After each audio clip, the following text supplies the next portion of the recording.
قال الله تبارك وتعالى في كلامه المجيد: أعوذ بالله من الشيطان الرجيم. بسم الله الرحمن الرحيم.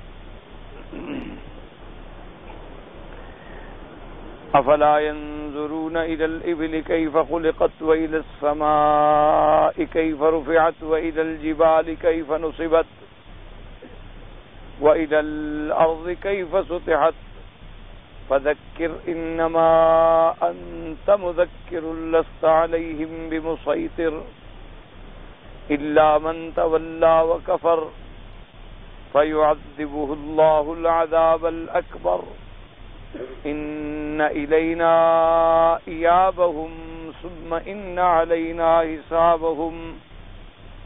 قال المؤلف والمفسر رحمه الله تعالى: أدام النفع بعلومه وعلومكم في الدارين آمين، إلى أن قال: وإلى الأرض كيف سطحت، أي كيف بسطت ومدت ومهدت. ونبه البدوي على الاستدلال بما يشاهده من بعيره الذي هو راكب عليه، والسماء الذي فوق رأسه، والجبل الذي تجاهه، والأرض التي تحته، على قدرة خالق ذلك وصانعه، وأنه هو الرب العظيم والخالق والمالك والمتصرف، وأنه الإله الذي لا يستحق العبادة سواه. مفسر رحمۃ اللہ علیہ سورۃ الغاشیہ کی ان آیات مبارکہ میں اپنا ارشاد بیان فرماتے ہیں کہ وَإِلَى الْأَرْضِ كَيْفَ سُطِحَتْ. اللہ تبارک و تعالی نے ارشاد فرمایا کہ میری اس مخلوقات میں غور کریں، تدبر کریں، تفکر کریں کہ ہم نے زمین کو کیسے بچھایا، کیف بسطت و مدت، اور کیسی اس کو ہم نے کھینچا اور کیسا ہم نے اس کو نرم بنا دیا. تو زمین کا اتنا طول اور عرض کہ جس کو کوئی نہیں جانتا، لا يعلمه الا اللہ سبحانہ، اور اس کا پھر منافع خلق کے لیے ایسا مسخر کر دینا کہ زمین پر پوری دنیا کی زندگانی کی گزر اور زمینوں سے مفادات کا حاصل کرنا، زمینوں سے زراعت اور نباتات اور باغات اور نعم کا حاصل کرنا، اور زمینوں پر گھر بنانا، نہریں چلانا، چشمے جاری کرنا. تو اللہ نے فرمایا ذرا ان میں غور کریں کہ حتیٰ کہ ایک بدوی بھی، یعنی جو جنگل میں رہنے والا ہو، صحرا میں زندگی بسر کرنے والا ہو، جب وہ اپنے اونٹ کے ساتھ اس صحرا میں سفر کرتا ہے تو اس سے بھی غور سے دیکھنا چاہیے کہ اپنے کس سواری پر جو سوار ہے اس کو اللہ نے کیسے پیدا فرمایا. اور اگر سر اٹھائے گا تو آسمانوں کی وسعت اس کے سامنے ہوگی، اور دائیں اور بائیں جانب اگر غور کرے گا تو اللہ نے جو پہاڑ جمائے ہیں ان پہاڑوں پر اس کی نظر ہوگی. تو جب ان ساری چیزوں میں وہ غور کرے گا تو اس کو اللہ تبارک و تعالیٰ کی قدرت کا اعتراف کر کے اقرار کرنا پڑے گا کہ وہی رب ہے، اسی کی صفت ہے، وہی بڑا ہے، وہی خالق ہے، وہی مالک ہے، وہی متصرف ہے. اپنی کائنات میں جو چاہیں تصرف فرمائیں. تو جب خالق بھی وہ ٹھہرا، مالک بھی وہ ٹھہرا، رب عظیم بھی وہ ٹھہرا، ان تمام اشیاء کا خالق اور متصرف بھی وہ ٹھہرا، تو یہ نتیجہ خود بخود نکل آیا کہ لا الہ سوا، اس کے سوا کوئی الہ نہیں، کوئی حاجت روا اور کوئی مشکل کشا نہیں، اور اس کے سوا کوئی عبادت کے قابل نہیں.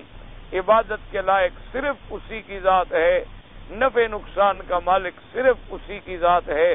تو اللہ تبارک و تعالی اپنے بندوں کو ان مشاہد قدرت میں دعوت دیتے ہیں تفکر کی، اور دعوت دیتے ہیں تدبر.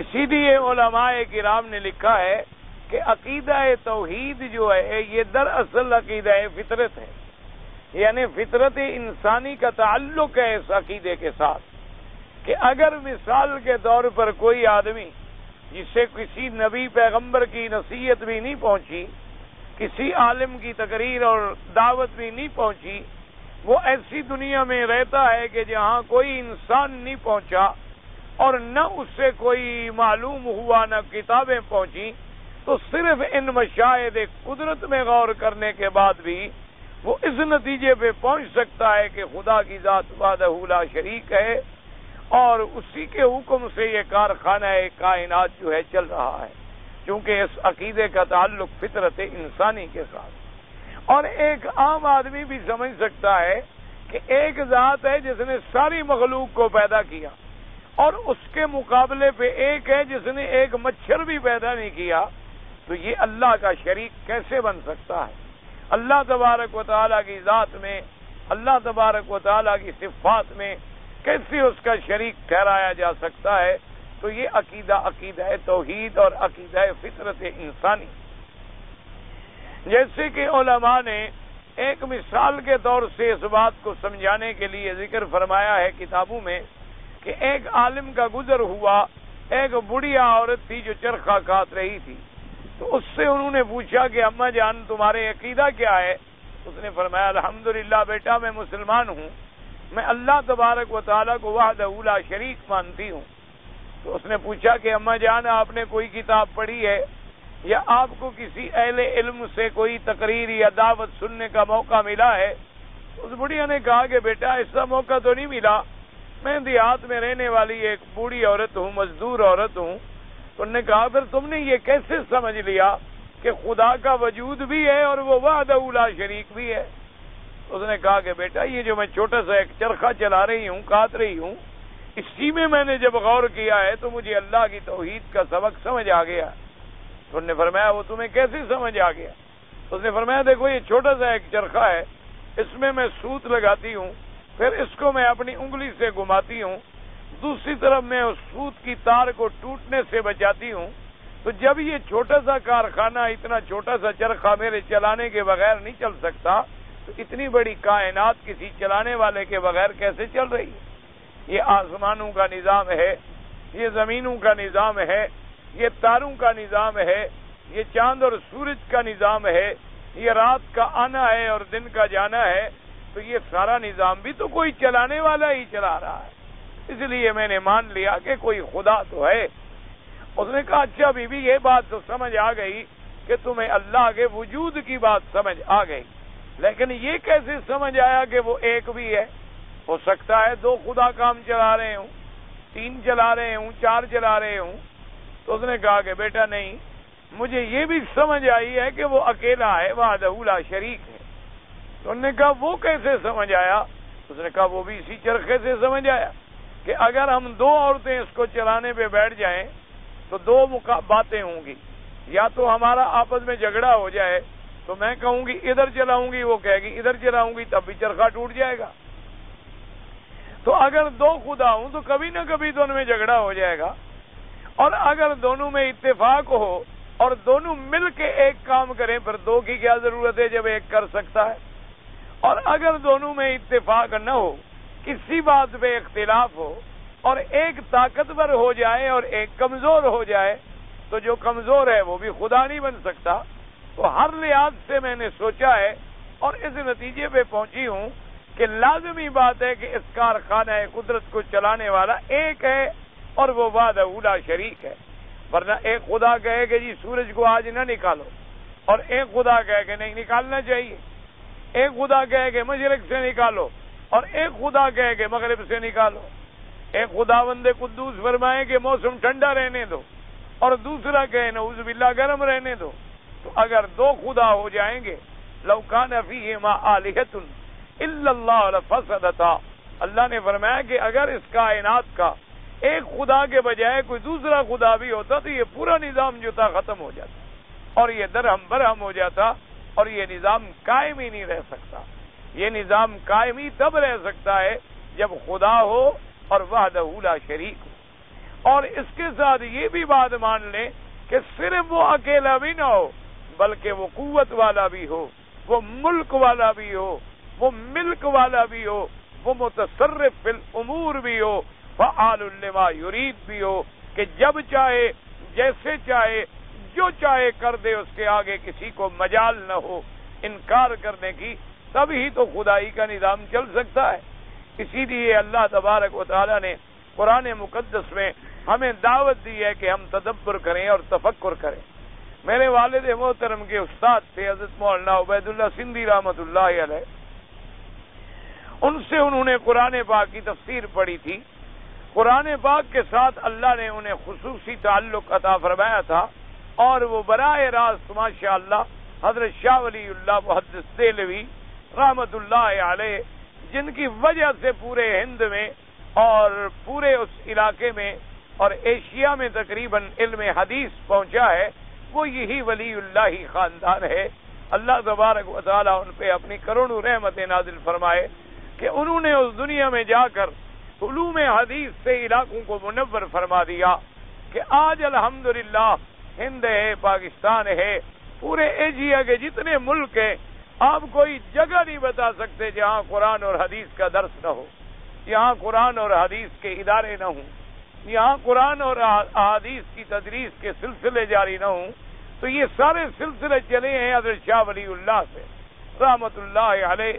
پھر ان کی اولاد آگے آئی تو انہوں نے بھی الحمدللہ ثم الحمدللہ اس سلسلے کو پھر بڑھایا۔ شاہ عبد العزیز رحمت اللہ علیہ آئے، شاہ محمد اسحاق رحمت اللہ علیہ آئے، اسی طریقے سے۔ اور خدا کی شان ہے کہ بعد میں جو بیٹے آئے، حالانکہ قاعدہ یہ بڑا مشکل ہوتا ہے، کبھی بیٹے اپنے باپ سے نہیں بڑھتے، لیکن خدا کی قدرت ہے، اللہ نے انہیں بیٹے بھی ایسے عطا فرمائے کہ جو علوم میں اپنے باپ سے بھی زیادہ نام پیدا کر گئے دنیا میں۔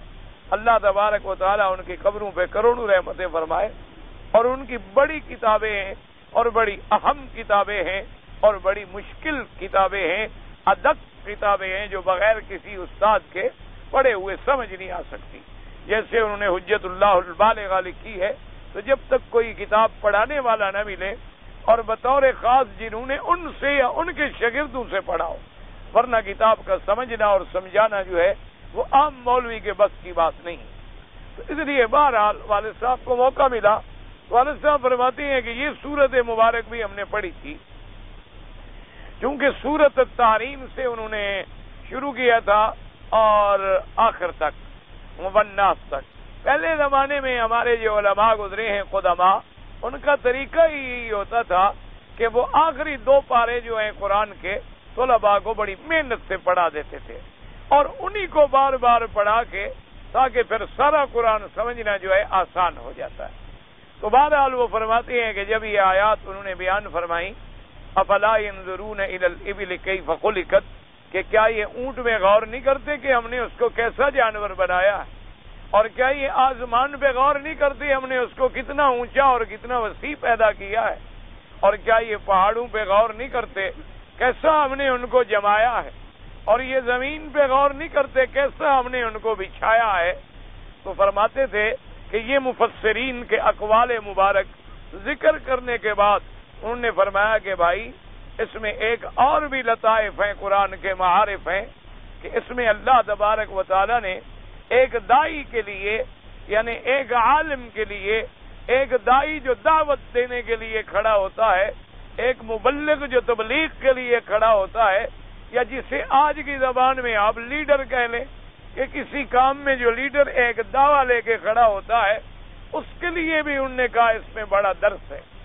اس کے اندر درس یہ ہے کہ اللہ تبارک و تعالیٰ نے فرمایا کہ اگر کوئی آدمی دائی بنے تو اس کو اونٹ پہ غور کرنا چاہیے کہ سردی ہے، گرمی ہے، پیاس ہے، پانی نہیں ہے، 8 دن پیاسا بھوکا، بغیر کھائے بغیر پیے، مشقتیں برداشت کرتے ہوئے، پتے چباتے ہوئے درختوں کے مالک کا بوجھ اٹھا کے جا رہا ہے، اس کو ایسی قوت برداشت پیدا کرنی چاہیے جیسے اونٹ میں ہوتی ہے، اور فرمایا اس کو بلندی ایسی پیدا کرنی چاہیے کہ جیسے آسمان ہے، کہ جیسے آسمان کو کوئی نہیں چھو سکتا، عالم اپنے اندر اتنا بلند ہو کہ وہ کسی کو کچھ نہ سمجھے۔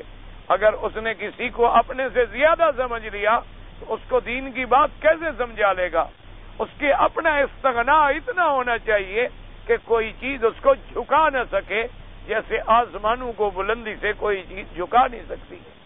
اور فرمایا اسی طرح پہاڑ ہیں، تو جب وہ آدمی ایک عالم دین کا دعویٰ لے کے کھڑا ہو تو جیسے پہاڑ اپنی جگہ سے نہیں ہلتا، اسے پہاڑوں کا ثبات پیدا کرنا چاہیے کہ پھر دنیا کچھ ہو جائے، ساری دنیا مخالف ہو جائے، جب وہ حق پر ہے تو پھر پہاڑوں کی طرح جم جائے۔ اور اس کے بعد فرمایا وَإِلَى الْأَرْضِ كَيْفَ سُطِحَتْ، اور اخلاق اس میں ایسا ہونا چاہیے کہ جیسے زمین بچھی ہوئی ہے وہ سب کے لیے خلق حسن کا مالک ہو، امیر ہو، غریب ہو، فقیر ہو، طالب العلم ہو، اس کی تواضع ایسی ہو، اس کا اخلاق ایسے ہو کہ جیسے زمین بچھ جاتی ہے وہ بھی تواضع کے اندر جھک جانے والا ہو۔ جب اس کے اندر یہ 4 صفتیں پیدا ہو جائیں تو فرمایا کہ اب اس کو ہدایت ہے فذکر انما انت مذکر، کہ اب کھڑا ہو کر لوگوں کو دعوت دے۔ اگر اس کے اندر یہ 4 صفتیں پیدا نہیں ہوں گی تو کسی نہ کسی مقام پر جا کر وہ اپنی دعوت میں فیل ہو جائے گا اور ناکام ہو جائے گا۔ لیکن افسوس یہ ہے کہ آج ہمارا رویہ جو ہے وہ بالکل الٹ ہو گیا ہے۔ آج لوگ اسی طرف چلتے ہیں جس طرف لوگوں کا بہاؤ ہو، یعنی جو عوام چاہتی ہیں، جس بات پہ عوام خوش ہوتے ہوں اسی بات کو لیڈر اپناتا ہے، حالانکہ یہ لیڈری نہیں ہے، بلکہ اس وقت وہ یہ ثابت کرتا ہے کہ میں ڈھیلے کا آدمی بھی نہیں ہوں، میری رائے کچھ بھی نہیں ہے، جدھر لوگ جا رہے ہیں میں بھی ان کے پیچھے لگا ہوا ہوں۔ لیڈر کی شان تو یہ ہوتی ہے کہ دنیا مقابلے پہ کھڑی ہو۔ اب آپ دیکھ لیں کہ آمنہ کے لال حبیب کبریا حضرت محمد مصطفیٰ صلی اللہ علیہ وآلہ آلہ واصحابہ وسلم تسلیما کثیرا کثیرا، اللہ کے کروڑوں صلاۃ و سلام ہوں۔ دیکھیں کہ مکے والوں نے کہا کہ حضور اگر آپ کو دنیا کی ضرورت ہے تو پورے مکے کی دولت آپ کے قدموں میں ہم ڈال دیتے ہیں، اگر آپ کو کسی بڑے گھر میں رشتہ کرنا ہے تو مکے کے ہر بڑے گھر کی بیٹی آپ کی بیوی بننے کے لیے تیار ہے، اور محمد عربی اگر آپ کو سرداری کا شوق ہے تو ہم مکے کی سرداری کا تاج آپ کے سر پہ رکھنے کے لیے تیار ہیں، اگر آپ کو یہ دکھلانا ہے کہ میری عزت و عظمت ہو تو تمام قریش کے سردار آپ کے جوتے اٹھانے کے لیے تیار ہیں۔ لیکن خدا کے لیے یہ جو آپ نے ہمارے خداؤں کا ستیہ ناش کر دیا ہے، کبھی آپ کہتے ہیں یہ جھوٹے ہیں، کبھی آپ کہتی ہیں یہ بے جان بت ہیں، کبھی آپ کہتی ہیں کہ ان کے پلے میں کچھ بھی نہیں ہے، اور جو ان کی عبادت کر رہے ہیں اُفِّلْ لَكُمْ وَلِمَا تَعْبُدُونَ مِن دُونِ اللَّهِ، خدا کے لیے آپ اس توحید کے معاملے میں ذرا پہلو نرم کر لیں، یہ بھی نہیں کہ چھوڑ دیں، آپ اپنی توحید کی دعوت میں قائم رہیں، لیکن ذرا تقریر نرم ہو جائے، تھوڑی سی رعایت ہو جائے، جسے قرآن نے کہا کہ وَدُّوا لَوْ تُدْهِنُ فَيُدْهِنُونَ، وہ یہ تمنا کرتے تھے کہ ذرا آپ رویہ نرم کر لیں، آپ اپنے خدا کی بڑائی بیان کریں لیکن ہمارے خدا کی نفی نہ کریں۔ حضور پاک صلی اللہ علیہ وسلم، آپ ساری قوم قریش ایک طرف ہے، یعنی پوری جمہوریت ایک طرف کھڑی ہے اور محمد عربی ایک طرف کھڑا ہے۔ یہ تو سارے انگریزوں کے نظریات ہیں جو ہمارے دماغوں میں ڈال دیے گئے، اس کا خدا اور رسول سے کیا تعلق ہے؟ اگر آپ غور کریں تو جمہوریت تو مشرکین مکہ کے پاس تھی، 360 خدا تھا نا، جمہوریت کا معنی تو کثرت ہوتی ہے نا، اور ہم تو ایک خدا کو ماننے والے لوگ ہیں، ہم نے تو 360 کی نفی کرنی ہے۔ حضور صلی اللہ علیہ وسلم نے پتہ ہے کیا جواب دیا؟ آپ نے فرمایا مکے والو اگر چاند لا کے میرے اس ہاتھ پہ رکھ دو اور سورج کو لا کے میرے اس ہاتھ پہ رکھ دو، کیا معنی تھا؟ کہ رات کو چاند ہوتا ہے اور دن کو سورج ہوتا ہے، یعنی پوری کائنات کی بادشاہی میرے سپرد کر دو، پورے دن اور رات کا نظام میرے حوالے کر دو، اور کہو کہ میں اللہ کی توحید سے ذرا سا ہل جاؤں، میں ان کو ٹھوکر مار سکتا ہوں لیکن اپنے دعوے کو نہیں چھوڑ سکتا جو دعویٰ لے کر میں اٹھا ہوں۔ تم اگر میرے مخالف ہو تو کیا ہو گیا؟ اسی طرح سیدنا ابراہیم علیہ السلام، آپ ان کے کردار پہ نظر ڈالیں کہ وقت کا بادشاہ مخالف ہے، پوری جمہوریت مخالف ہے، پوری قوم مخالف ہے، پوری برادری مخالف ہے، یعنی آپ کے حق میں تو نہ باپ کا ووٹ ہے نہ ماں کا ووٹ ہے، باپ بھی مخالف ہے اور ماں بھی مخالف ہے، اور پوری قوم مخالف ہے، اور اکیلا ابراہیم کھڑا، ایک آدمی اکیلا کھڑا ہے اور بادشاہ سے کہتا ہے، اس نے کہا کہ بتلائیں، اس نے کہا ربی الذی یحیی و یمیت، میرا رب مارتا ہے اور جلاتا ہے۔ اس جاہل کو سمجھ نہ آئی بات، اس نے کہا قال انا احیی و امیت، اب ابراہیم علیہ السلام نے سمجھا کہ یہ تو کوڑا ہے، یہ تو عقل سے بھی فارغ ہے، یہ تو بیچارہ ایک قیدی کو چھوڑ دینے کو حیات سمجھ رہا ہے اور کسی کے مار دینے کو موت سمجھ رہا ہے، یہ تو ماتحت الاسباب بات ہے، یہ تو کوئی بھی آدمی ڈنڈا لے کے کسی کو مار دے گا اور کوئی آدمی کسی پکڑے ہوئے کے رستے کھول کے بگا دے گا، یہ کون سی بات ہوئی؟ یہ تو سمجھنے سے بھی جاہل ہے۔ اس لیے فرمایا اس کے لیے میں ایسا سوال کروں جو اس کے عقل کو دعوت دے سکے۔ قال ابراہیم فإن اللہ یأتی بالشمس من المشرق فأتی بها من المغرب۔ اس نے کہا کہ وہ بادشاہ بات سنو، میرا خدا جو ہے وہ سورج کو نکالتا ہے مشرق سے، اگر تم خدائی کے دعوے دار ہو تم سورج کو آج ذرا مغرب سے نکالو۔ وَبُهِتَ الَّذِي كَفَرَ۔ اب جناب کافر ہکا بکا ہو گیا، کیا کرے؟ کوئی جواب ہے؟ سورج کو جا کے پکڑنے کا؟ اللہ نے فرمایا وَاللَّهُ لَا يَهْدِي الْقَوْمَ الظَّالِمِينَ۔ اب اسی طرح دیکھیں کہ پوری قوم سامنے کھڑی ہے، أَأَنْتَ فَعَلْتَ هَذَا بِآلِهَتِنَا يَا إِبْرَاهِيمُ، کہ ابراہیم ہمارے خداؤں کے ساتھ تم نے یہ کیا ہے کہ کسی کو توڑ ڈالا، کسی کی ٹانگیں نہیں، کسی کا ناک نہیں، کسی کا ہاتھ نہیں، کسی کا کان نہیں۔ ابراہیم علیہ السلام مطمئن کھڑے ہیں، پوری جمہوریت خلاف ہے،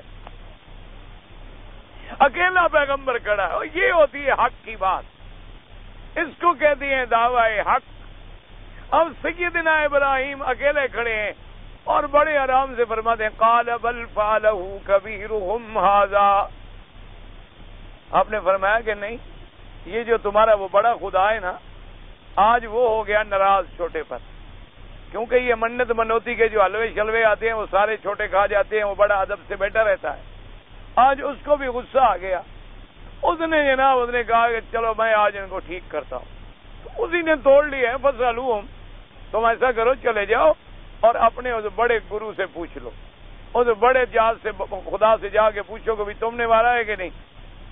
اب جناب نے کہا ٹھیک ہے چلو بھی، اور چلو پوچھو بھی، چلو سارے پوچھنے جا رہے ہیں، عقل ملاحظہ فرماؤ۔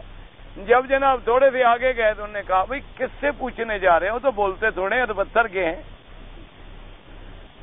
وہ کہاں بولتے ہیں؟ کہنے کہ ہاں بولتے تو نہیں۔ اچھا پھر ابراہیم کی زیادتی ہے نا کہ جب وہ بولتے نہیں ہمیں کیوں بھیج رہا ہے؟ یعنی پھر بھی ہماری زیادتی نہیں ہے، ہمارا قصور کوئی نہیں ہے، تو زیادتی تھی اس کی ہے نا، کہتا ہے کہ وہاں بھی ہے نا، آخر اس کی زیادتی ہے نا، قبر والا نہ بھی بولتا ہو کہتا ہے نہ جاؤ تو بڑا پاگل ہے۔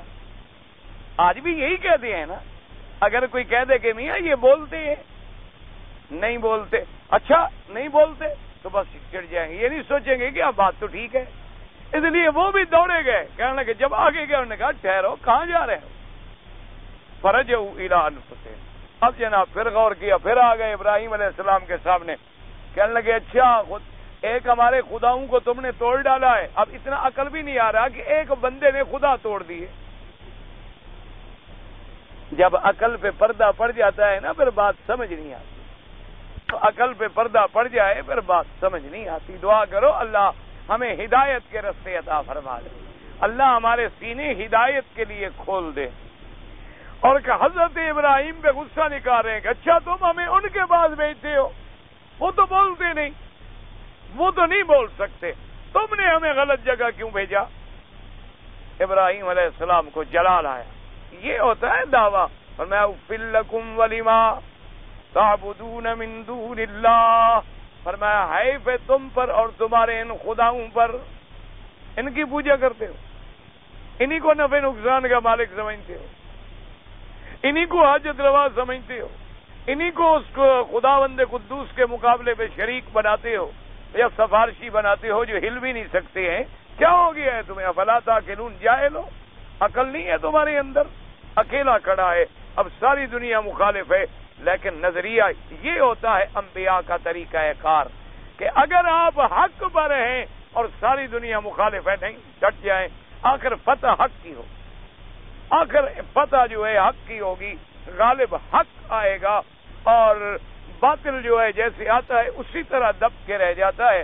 اس لیے حضرت فرماتے تھے کہ جب آدمی عالم بنے، جب آدمی داعی بنے، جب آدمی مبلغ بنے، جب آدمی قوم کا راہبر بنے تو پہلے یہ چار صفتیں پیدا کرے۔ جب یہ صفتیں پیدا ہو جائیں فذکر انما انت مذکر، اب آئے اس مقام پر، اب تذکیر کا اس کو حق پہنچتا ہے۔ آپ نے دیکھا نہیں کہ اللہ نے انبیاء کو کتنی مشقتوں سے گزارا ہے؟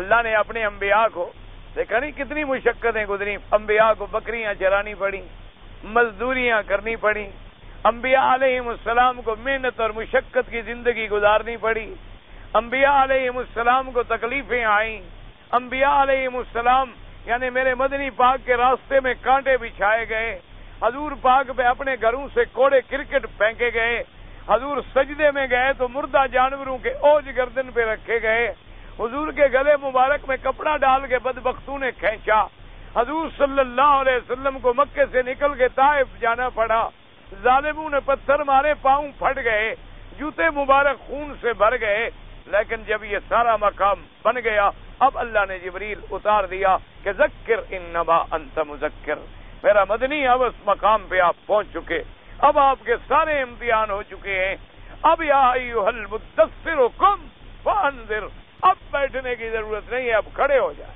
اب میری دعوت کے لیے تیار ہو جائیں، اب آپ اس مرتبے کو پہنچ چکے ہیں، اب یہ غم نہ کریں کہ کپڑا لپیٹ کے اداس ہو کے گھر بیٹھ جائیں، نہیں، قم اللیل الا قلیلا، رات کو بھی اٹھیں اور دن کو بھی اٹھیں، رات کو مجھے منانے کے لیے اور دن میں دنیا کو جگانے کے لیے، رات کو اٹھیں تو مصلی پہ کھڑے ہوں اور دن ہو تو پھر محراب و ممبر پہ کھڑے ہوں، اور یہی مرتبہ پھر ملا اصحاب رسول اللہ صلی اللہ علیہ وعلا آلہ واصحابہ وسلم تسلیما کثیرا کثیرا۔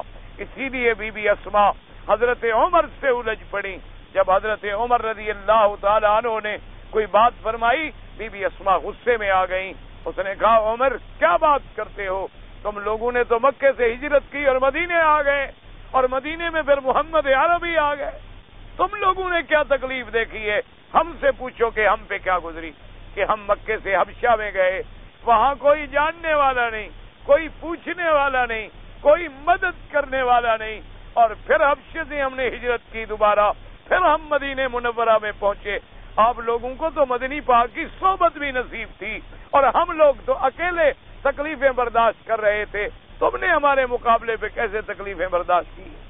اس لیے آپ اندازہ فرمائیں کہ دین کے لیے پھر یہ باتیں جو ہیں سبات کو پہنچنے کے لیے ضروری ہوتی ہیں۔ دعا کریں اللہ ہم میں آپ کو، ہر مسلمان کو دین کا سپاہی بنا دے، دین کا مبلغ بنا دے، دین کی دعوت دینے والا بنا دے، اور گھر گھر میں اللہ توحید کا سبق پہنچا دے۔ اس لیے فرماتے ہیں وَقَضَا أَقْسَمَ زَمَامٌ فِي سُؤَالِهِ عَلَى رَسُولِ اللَّهِ أَقْسَمَ زَمَامٌ فِي سُؤَالِهِ عَلَى رَسُولِ اللَّهِ صَلَّى اللَّهُ عَلَيْهِ وسلم كما رواه الإمام أحمد حيث قال حدثنا هاشم بن القاسم قال حدثنا سليمان بن المغيرة عن ثابت عن أنس رضي الله تعالى عنه قال كنا نهينا أن نسأل رسول الله صلى الله عليه وسلم شيء فكان يعجبنا أن يجيء الرجل من أهل البادية العاقل فيسأله ونحن نسمع، فجاء رجل من أهل البادية فقال يا محمد إنه أتانا رسولك وزامننا أنك تزمن الله أرسلك، قال صدق، قال فمن خلق السماء، قال الله، قال فمن خلق الأرض، قال الله، قال فمن نصب هذه الجبال وجعل فيها ما جعل، قال الله، قال فبالذي خلق السماء والأرض ونصب هذه الجبال الله أرسلك، قال نعم۔ اب جناب اس حدیث پاک میں آتا ہے حضرت انس رضی اللہ تعالیٰ عنہ، غور کر کے اس حدیث میں توجہ کریں اور اس حدیث پاک کو سننے اور سمجھنے کی پوری کوشش کریں۔ حضرت انس رضی اللہ تعالیٰ عنہ فرماتے ہیں کہ ہمیں منع کر دیا گیا تھا کہ حضور پاک سے زیادہ سوال نہ کیا کرو، کیونکہ بعض اوقات کچھ سوال کریں اور آپ حکم دے دیں اور ہم پورا نہ کر سکیں تو پھر اس کے لیے تو بڑی مشکل پیدا ہو جائے گی، یا کوئی ہم سوال کریں اور حضور پاک کے مزاج مبارک پہ گراں گزرے، حضور صلی اللہ علیہ وسلم اس کو پسند نہ فرمائے تو حضور کی ناراضگی ہوگی۔ اس لیے فرماتے ہیں کہ ہم انتظار کرتے تھے کہ کبھی خدا کوئی موقع دے کہ کوئی بادیہ کا رہنے والا، جنگل کا رہنے والا، پہاڑوں کا رہنے والا بدو، باہر کے رہنے والا کوئی آدمی آئے اور وہ ہو بھی عاقل، سمجھدار بھی ہو، وہ آ کے سوال کرے اور ہم سنتے رہیں تاکہ ہمیں دین بھی معلوم ہوتا رہے۔ یہ تھا ادب اصحاب رسول اللہ۔ اندازہ فرمائیں کتنا ادب ہے کہ پوچھنے کی بھی ضرورت نہیں۔ اللہ اکبر۔ صحابہ کہتے ہیں جب ہم حضور کی مجلس میں بیٹھتے تھے، اللہ اکبر، کہتے ہیں ما سوائے سیدنا ابی بکر اور سیدنا عمر، سب کہتے ہیں رضی اللہ عنہما، فرماتے تھے کہ ان شیخین کے علاوہ کسی کو نظر اٹھا کے حضور کے چہرے پہ ڈالنے کی ضرورت بھی نہیں ہوتی۔ ادب کا اندازہ فرمائیں۔ کہتے ہیں کہ کانا ینظران الیہ وکانا ینظر الیہما، حدیث پاک میں لفظ ہے کہ یہ دو شخصیتیں اللہ نے ایسی بنائی تھیں اور ان کو اللہ نے ایسا تعلق نصیب کیا تھا کہ یہ حضور کی طرف دیکھتے تھے اور مدنی پاک بھی ان کی طرف دیکھا کرتے، وَيَتَبَسَّمُ، اور حضور مسکراتے، کیونکہ حضور پاک کے وزیر تھے نا دنیا میں۔ زمین میں جو وزیر ہیں آپ کے ابی بکر و عمر ہیں، اور آسمانوں میں جبرائیل و میکائیل ہیں۔ تو یہ مقام ادب تھا، اور آج ہم جب چاہتے ہیں حضور کو بلا لیتے ہیں، جب چاہتے ہیں دیکھ پکائی، خیرات کی، ایک دو نعتیں پڑھی اور حضور تشریف لے آئے، اور اپنے مسائل ہم نے وہیں سارے کے سارے حل کرا دیے، اور کبھی حضور کو اپنے گھر میں دعوت دے دیتے ہیں اور واپسی پہ ٹکٹ کا بھی انتظام کرتے ہیں جہاز کا۔ انا للہ و انا الیہ راجعون۔ اللہ کے حرم میں بد دعا کا مقام نہیں ہے، یہ مقام دعا ہے کہ اللہ تبارک و تعالی انہیں ہدایت دے، اللہ تبارک و تعالی ایسی بے ادبی سے بچائے، ایسی گستاخی سے بچائے کہ حضور پاک صلی اللہ علیہ وسلم کو ہم جب چاہیں، جس وقت چاہیں، اسی وقت سوال کر لیں۔ ایک اور بزرگ کے بارے میں مجھے کسی نے کہا، میں اللہ بس ہدایت دے مجھے بھی انہیں بھی، کہنے لگے جی ہمارے حضرت تو اتنے پہنچے ہوئے ہیں کہ جب بھی ان کو کوئی مشکل مسئلہ درپیش ہوتا ہے تو وہ فوراً مراقبہ کر لیتے ہیں اور حضور پاک سے پوچھ لیتے ہیں۔ بھائی اصل میں ہم ہیں طالب العلم، سچی بات ہے، وہ بڑے لوگ ہیں، ہمیں تو یہ باتیں سمجھ نہیں آتی۔ ہم تو طالب العلم لوگ ہیں، قرآن و حدیث کے ادنا طالب، اور طالبوں سے کوئی نیچے جو قسم ہو ابھی تو ہم ان میں بھی پتہ نہیں مل جائیں تو خدا جنت کا راستہ بنا دے۔ تو ہمیں تو آج تک یہ بات سمجھ نہیں آئی کہ سیدہ عائشہ، نہ ایمان سے کہیں آپ اللہ کے کعبے میں بیٹھے ہیں، بیویوں میں حضرت بی بی عائشہ رضی اللہ تعالی عنہا سے زیادہ محبوب کوئی بی بی ہے؟ اچھا، اپنے رشتہ داروں میں حضرت علی رضی اللہ تعالی عنہ سے کوئی زیادہ محبوب تھا؟ تو جب اماں اور بیٹے کی لڑائی ہوئی، 10,000 صحابہ شہید ہو گئے، نہ بی بی نے یہ جرأت کی، نہ حضرت علی نے یہ جرأت کی بھی ہم مراقبہ کر کے حضور سے لیتے ہیں مسئلہ حل ہو جائے۔ لڑائی کی کیا ضرورت؟ حضرت علی نے بھی یہ جرأت نہیں فرمائی اور بی بی عائشہ بھی یہ جرأت نہیں۔ اچھا، اب حضرت علی داماد نبی، کاتب الوحی، اور سیدنا معاویہ کاتب وحی، اور حضور صلی اللہ علیہ وسلم کے رشتہ سالہ بھی ہے کہ اب کی سکی بہن جو ہے وہ بھی ہے میرے مدنی محمد ام حبیب آئی ہے، اور کاتب الوحی ہے، اور جلیل القدر بھی ہے، اور جن کے لیے حضور نے دعا کی، ان کے اپنے دعا کی، اللہم الہادی ومیا، میرا اللہ ان کو ہدایت دینے والا اور خود ہدایت والا بنا۔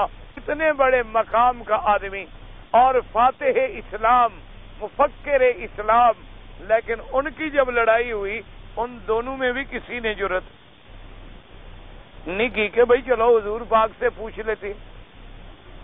اچھا، حضرت حسین سے زیادہ لاڈلا بھی تھا کوئی حضور کا کہ جس کو حضور کندھے پہ بٹھا لیں؟ رضی اللہ عنہ حضور حضرت حسین کو اپنے کندھوں پہ بٹھا لیں۔ اور ایک دفعہ سیدنا ابی بکر تشریف لا رہے تھے تو انہوں نے دیکھا کہ حضرت حسین کندھے پہ بیٹھے اور حضور کے بال مبارک پکڑے ہوئے۔ یعنی اس سے زیادہ لاڈ ہو سکتا ہے کہ اللہ کے پاک پیغمبر کے بالوں کو پکڑ لیں اور کندھے پہ بیٹھے ہوں؟ تو حضرت ابی بکر نے دیکھا، اور پھر جناب وہ تو جوڑی بھی ایسی بنی ہوئی تھی نا کہ بیک وقت 2 چاند نظر آ رہے تھے دنیا میں، ایک تو چہرہ محمد مصطفیٰ کا اور اوپر حضرت حسین کا۔ تو حضرت سیدنا ابی بکر رضی اللہ تعالیٰ عنہ نے سلام کیا اور حضرت حسین کو چھیڑا پیار سے اور کہا بھائی نعم المرکب، حسین بھائی تمہاری سواری تو بڑی عجیب ہے، ایسی سواری تو دنیا میں کسی کو نہیں ملی کہ تم خاتم الانبیاء کے کندھے پہ بیٹھے ہو۔ تو حضور نے مسکرایا اور فرمایا ابو بکر کیا کہہ رہے ہو، نعم الراکب، سوار بھی تو دیکھو کون ہے میرے کندھے پہ۔ اب اتنا بڑا لاڈلا اور جا کے کربلا میں بچوں کے ساتھ شہید ہو گئے، انہوں نے بھی جرت نہیں کی پوچھنے کی کہ قبر مبارک پہ جا کے پوچھ لوں حضرت میں جاؤں یا نہ جاؤں، کہ کی ہے؟ سارے پیر ان سے بھی بڑھ گئے، ہمارے حضرات جو ہیں یہ ان سے بھی آگے چلے گئے، منزلیں طے کر گئے ماشاءاللہ۔ بہرحال مجھے نہیں سمجھ آتی، بات ہوگی، بہرحال میں ان کو کچھ کہتا نہیں ہوں، لیکن مجھے تو خوش نہ آیا یہ طریقے خانقاہی۔ میرے دماغ کی یا تو چولیں ڈھیلی ہیں یا میرے دماغ میں یہ بات نہیں بیٹھی، یا میں جاہل ہوں اس علم سے۔ یہ بھی ہوتا ہے نا، ایک چیز نہ پڑھی ہو تو آدمی نہیں جانتا۔ اب کوئی آدمی انگریزی کی کتاب کھول کے رکھ دے تو میں کیا کروں؟ میں نے پڑھی جو نہیں، تو ہو سکتا ہے یہ کوئی خاص علم ہوں جو صحابہ کو بھی نہیں ملے، تابعین کو بھی نہیں ملے، ائمہ محدثین کو بھی نہیں ملے، لیکن بعد والوں کو مل گئے۔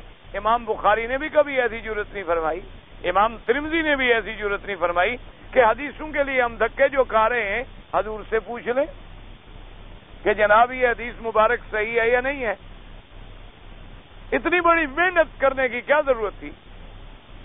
اتنی بڑی محنت کرنے کی کیا ضرورت ہے کہ 6 مہینے پیدل چل کے ایک حدیث حاصل ہوئی محمد الرسول اللہ صلی اللہ علیہ وسلم۔ 6 مہینے پیدل چلے، پاؤں میں چھالے ہو گئے۔ امام شافعی رحمت اللہ علیہ کو کئی دفعہ قرض خواہوں نے پکڑ کے مکانوں میں بند کر دیا کہ حضرت قرضہ تو ادا کریں۔ حضرت تھے بڑے سخی، جو پیسے آتے لوگوں کو کھلا دے، اور جناب قرض خواہ آ جاتے پکڑ لیتے۔ پھر دوسروں کو پتہ چلتا کہ امام شافعی رحمت اللہ علیہ کو قرض خواہوں نے پکڑا ہوا ہے، وہ آ کے ادا کر دیتے الحمدللہ۔ انہوں نے بھی یہ جرت نہیں کی، اور آج 14ویں صدی میں آ کر ایک آدمی برسر منبر و محراب یہ بیٹھ کے کہے کہ حضور میرے پاس آئے، میرے گھر میں آئے، مجھے ملے، بڑے ناراض تھے، میں نے پاؤں پکڑے، حضور کو منا لیا، اور حضور نے فرمایا صرف تیرے لیے اس ملک میں آتا ہوں ورنہ کبھی نہیں آؤں گا۔ پھر وہ کہے مجھے عالم بھی سمجھو، پیر بھی سمجھو، بزرگ بھی سمجھو، بہت بڑا شیخ بھی سمجھو، قرآن کے سمجھنے والا بھی مانو۔ دعا کرو اللہ ان کو بھی ہدایت دے، اللہ مجھے بھی ہدایت۔ خدا نہ خواستہ کوئی دشمنی تو نہیں ہے ہماری ان سے، اللہ معاف کرے، میں نے تو شکل بھی نہیں دیکھی اور کبھی ملاقات بھی نہیں، اللہ کرے نہ ہو۔ تو بہرحال یہ ہے کہ ہم دعا کر سکتے ہیں کہ خداوند کریم انہیں بھی ہدایت عطا فرما دے، اللہ تبارک و تعالیٰ انہیں صحیح سمجھ عطا فرما دے کہ جتنی محنت، اصل ہوتا کیا ہے یہ لوگ اس طرح معتقد بڑے ہوتے، مشکل مسئلہ یہ بن گیا ہے۔ اب میں سارا دن آپ کو قرآن سناتا رہوں نا تو زیادہ سے زیادہ کتنے طالب پڑھ جاؤ گے؟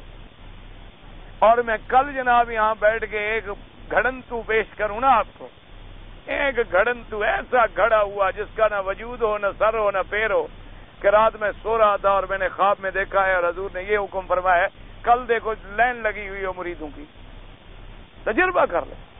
لیکن اللہ مجھے ایسے جھوٹ بولنے سے بچائے، اللہ تبارک و تعالیٰ تادم حیات ہمیں ایسے جھوٹ سے محفوظ رکھے۔ اور یاد رکھیں سب سے بڑا جھوٹ وہ ہوتا ہے جو آدمی کہے میں نے خواب دیکھا ہے اور نہ دیکھا۔ کیوں؟ خواب کس کی وجہ کون دکھلاتا ہے؟ اللہ۔ تو وہ جھوٹ کس پہ بولا اس نے؟ وہ بندے پہ نہیں بولا، کیونکہ خواب دو ہوتے ہیں، یاد رکھو ہمیشہ۔ جو اچھے خواب ہوتے ہیں وہ من الرحمان ہیں، اور جو برے خواب ہوتے ہیں وہ من وساوس الشیطان ہیں۔ اگر تو خواب برا ہے بات ختم ہو گئی، لیکن جب خواب اچھا، اور اچھا بھی ایسا کہ اللہ کا نبی میرے گھر میں آ گیا، اس سے اچھا خواب کوئی ہو سکتا ہے؟ اور پھر حضور نے یہ بات بھی مان لی کہ آئندہ بھی میں تیرے ملک میں تیرے لیے آیا کروں گا، لیکن شرط یہ ہے کہ جہاز کی ٹکٹ بھی تم میری انتظام کیا کرو گے۔ یہ میں کہہ نہیں رہا، تقریر ہے، ٹیپ ہے، تحریر ہے، تقریر ہے باقاعدہ۔ مجھے تو سنتے ہوئے ڈر لگتا ہے، وہ پتہ نہیں کتنا بڑا بہادر آدمی ہے جس نے یہ باتیں کی ہے۔ مجھے تو سنتے ہوئے ڈر لگتا ہے کہ کہیں حضور کی شان میں گستاخی ہو جائے اور کروڑویں حصے میں گستاخی ہو جائے، جہنم کے سوا کوئی ٹھکانہ ہی نہیں۔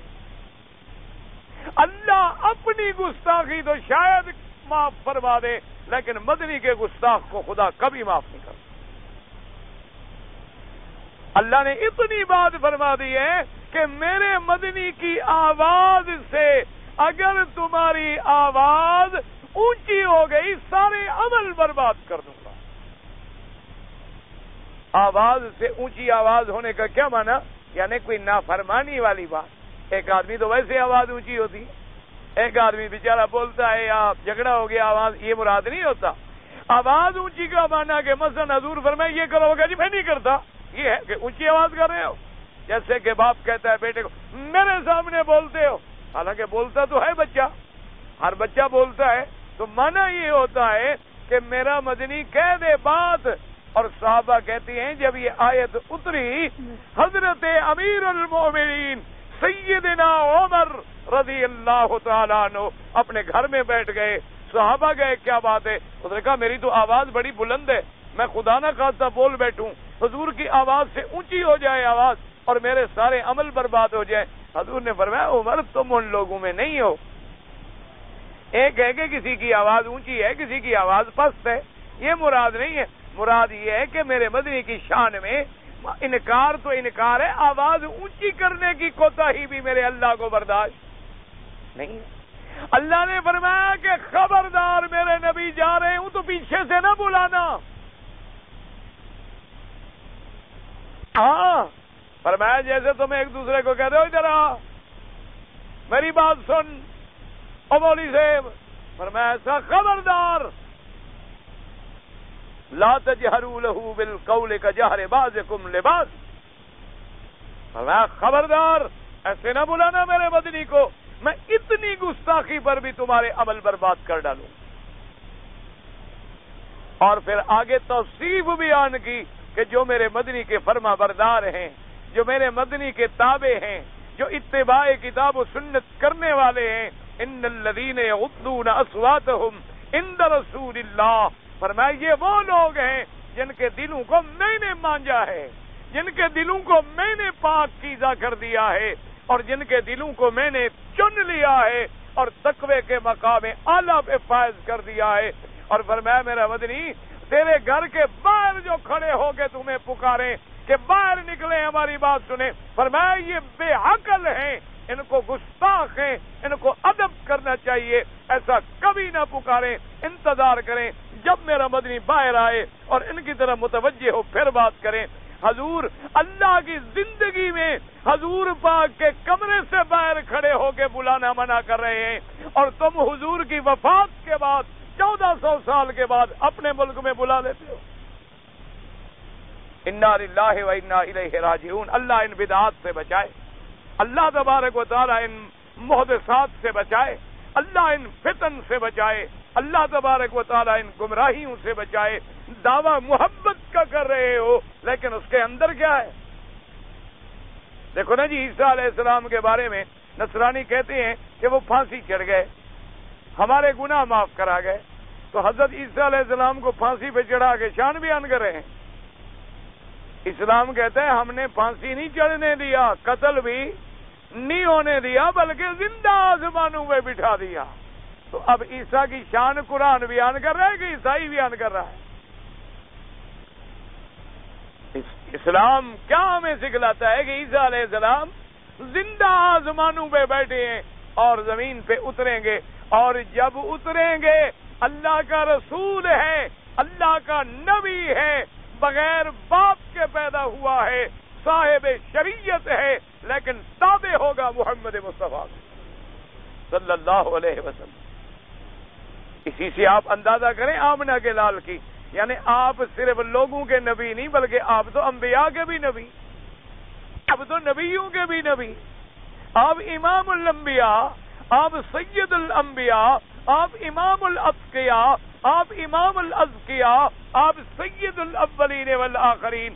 صحیح حدیث میں موجود ہے کہ امام مصلی پہ پہنچ چکے ہوں گے اور تکبیر ہو چکی ہوگی، حضرت عیسیٰ علیہ السلام اتریں گے اور وہ امام بھی پہچان لیں گے کہ آنے والے حضرت عیسیٰ علیہ السلام، کیونکہ ان کا حلیہ مبارک حضور پہلے بیان فرما چکے اور ان کے اترنے کی کیفیت بھی میرے مدنی پاک نے پہلے بیان فرما دی کہ دو فرشتوں کے کندھوں پہ ہاتھ ہوگا، انہو ینزل علی منارۃ شرقیہ بیضاء دمشق، فرمایا کہ دمشق کے اندر مینارہ شرقی پر حضرت عیسیٰ علیہ السلام اتریں گے، اور جب اتریں گے امام مصلی پہ پہنچ چکا ہے، تکبیر ہو چکی ہے، امام نے دیکھا کہ اللہ کا نبی آ گیا، اللہ کا رسول آ گیا، تو امام نے مصلی چھوڑ دیا، کیونکہ جب نبی موجود ہو، اللہ کا رسول موجود ہو، کوئی غیر نبی، کوئی غیر رسول مصلی پہ کھڑا نہیں ہو سکتا،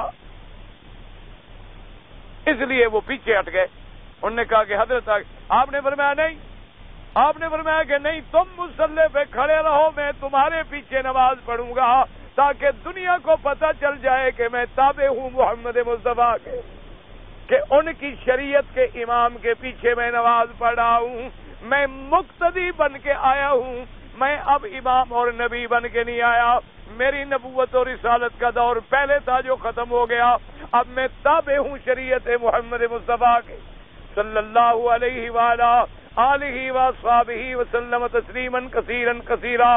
اس کے بعد حضرت عیسیٰ علیہ السلام اللہ کی توحید کا اعلان فرمائیں گے، انہ یقتل الدجال ویکسر الصلیب ویدع الجزیہ، آپ جا کے دجال کو قتل کریں گے، آپ صلیب کو توڑیں گے، اسلام کی فتح کا بول بالا ہوگا، آپ 40 سال کی مدت تقریباً زندہ رہیں گے، آپ شادی بھی فرمائیں گے، اس کے بعد آپ کی وفات بھی ہوگی، اور یدفن فی روضۃ النبی صلی اللہ علیہ وسلم، حضور کے روضہ مبارک میں جو جگہ باقی ہے وہاں حضرت عیسیٰ دفن ہوں گے تاکہ قیامت میں کھڑے ہوں حضرت محمد مصطفیٰ کے ساتھ۔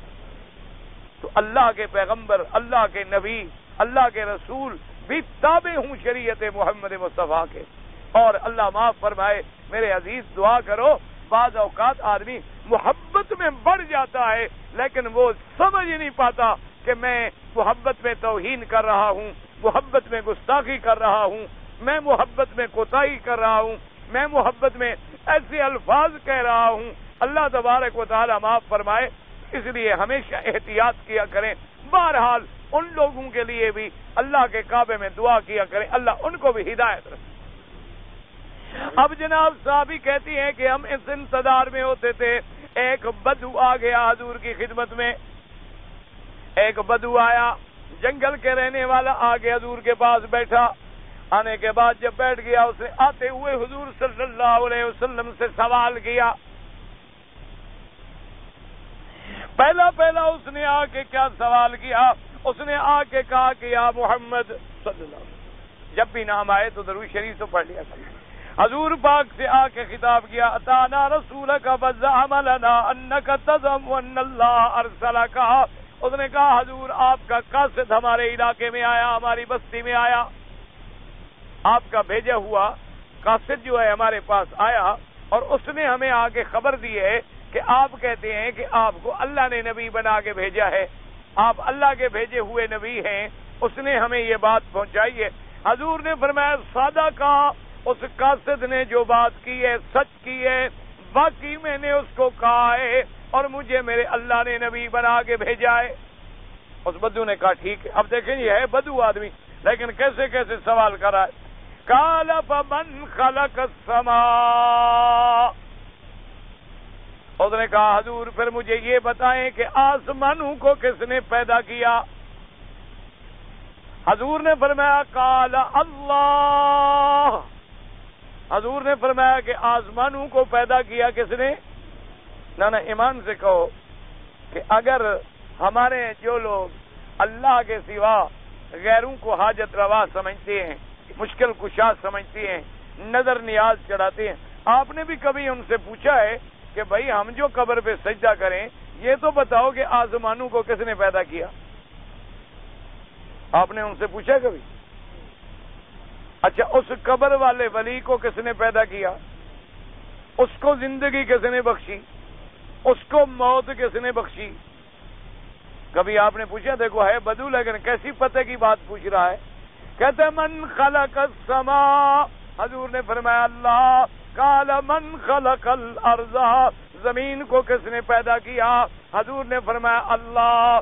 اس نے کہا من خلق الجبال، حضور ان پہاڑوں کو کس نے پیدا کیا؟ حضور نے فرمایا اللہ. اب دیکھو جناب آگے کیا کہتا ہے.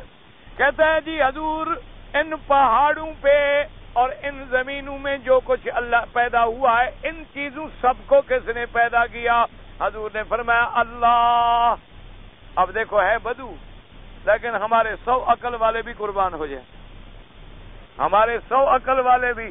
اور ویسے بھی خدا کی قسم ہے ہمارے کروڑوں عقل والے ہوں نا، اس بدو کی جوتی کے برابر بھی نہیں، کیونکہ اس نے تو زیارت کی ہے محمد رسول اللہ کی.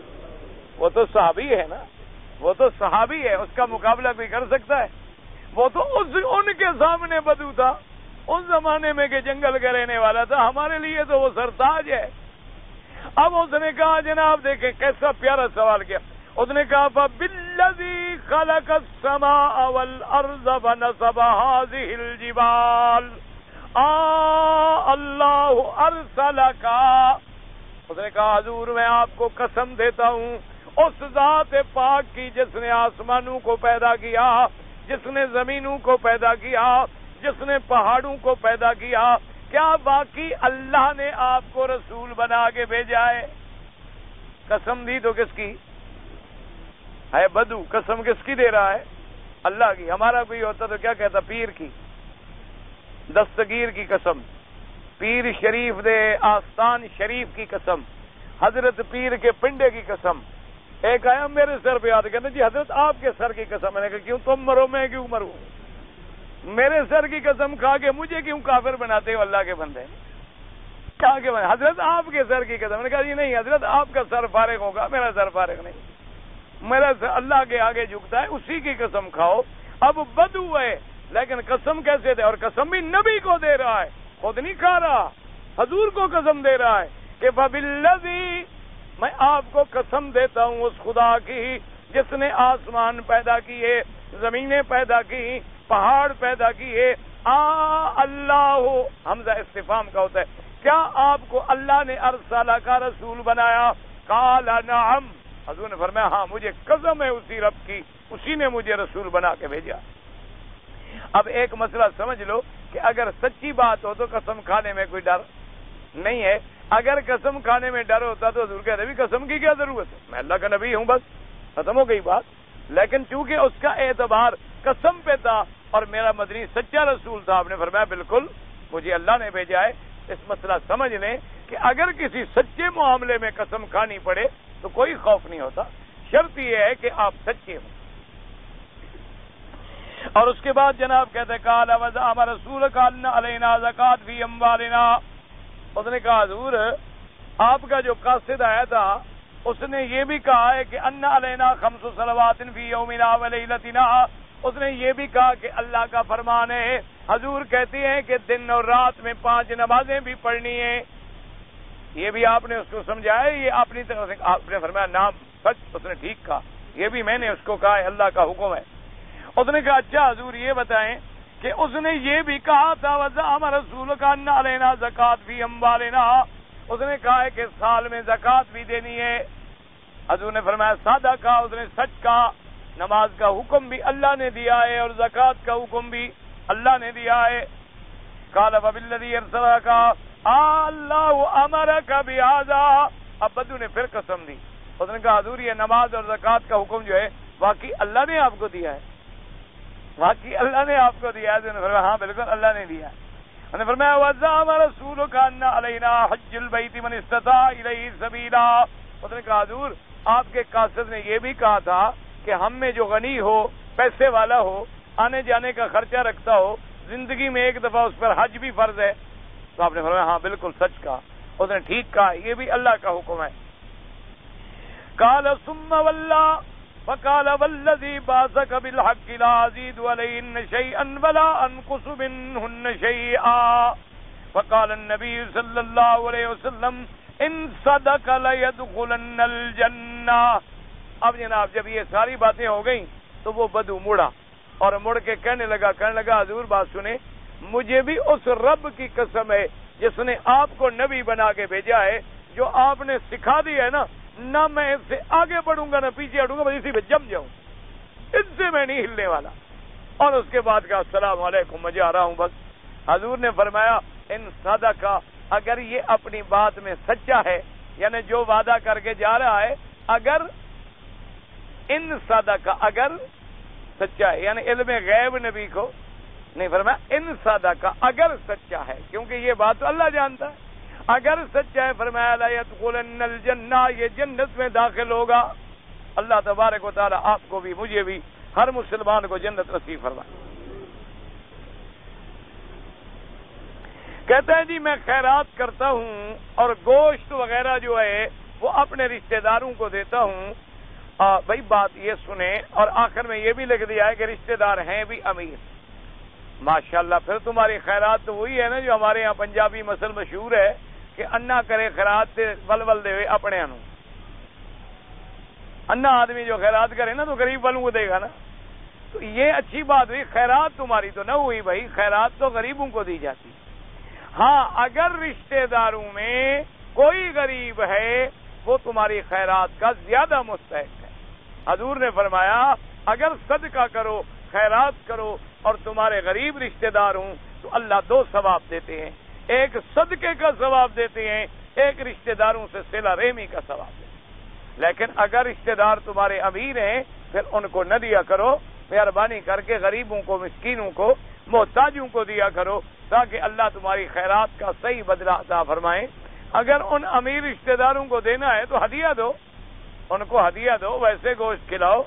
جو خیرات کا مال ہے تم نے رشتہ دار امیروں کے لیے رکھا ہوا ہے.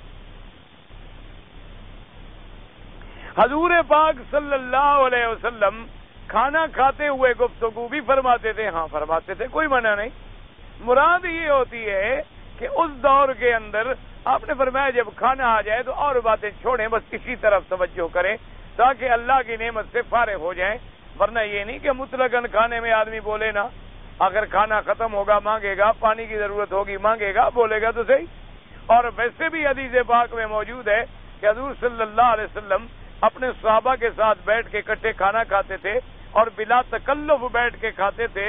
اور ایک دفعہ اور کبھی کبھی مزاح بھی فرماتے کہ آپ کے پاس کھجوریں آئیں تو حضور پاک کھجور کھا کے اپنی گٹھلی حضرت علی کے آگے رکھ دیتے رضی اللہ تعالیٰ عنہ. اور اس کے بعد جناب کھجوریں بھی کھاتے رہے. اور آپ نے فرمایا دیکھو، آپ نے فرمایا کہ دیکھو عجیب بات ہے بھائی، ہم سب ایک ایک کھجور کھا رہے ہیں اور علی تو دو کھا رہے ہیں، یہ ہم سے زیادہ کھا گئے. دیکھو اس کے آگے دیکھو گٹھلیاں گنو کتنی ہیں. اور حضرت علی بھی کتنے بڑے عجیب جواب تھا اور کتنے پیار کی بات تھی. اس نے کہا حضور تعجب تو اس شخص پہ ہے جو گٹھلی بھی کھا گیا، میں نے تو چلو دو کھا لی، لیکن کمال تو اس ذات پاک کا ہے جو گٹھلی بھی ذات کھا گئے. فضائے کر حضور ہنس پڑے، حضور مسکرائے. حضور صلی اللہ علیہ وسلم کو بڑا جواب پسند آیا، آپ بہت خوش ہوئے. ایک دفعہ حضرت علی کی آنکھوں میں تکلیف تھی تو آپ کھجور کھا رہے تھے. حضور پاک جو گزرے تو آپ نے فرمایا عجیب بات ہے، تمہاری آنکھیں پہلے دکھی ہوئی ہیں، آنکھیں گرمی سے ابلی ہوئی تھی اور تم کھجور. اس نے کہا حضور آنکھ یہ دبلی ہے، میں ادھر سے کھا رہا ہوں. حضور کا بڑے جواب پسند ہے. تو اب بولے تھے تو جواب دیا تھا، تو کھانا بول دینا تو سوال کیسے ہوتا اور جواب کیسے ہوتا.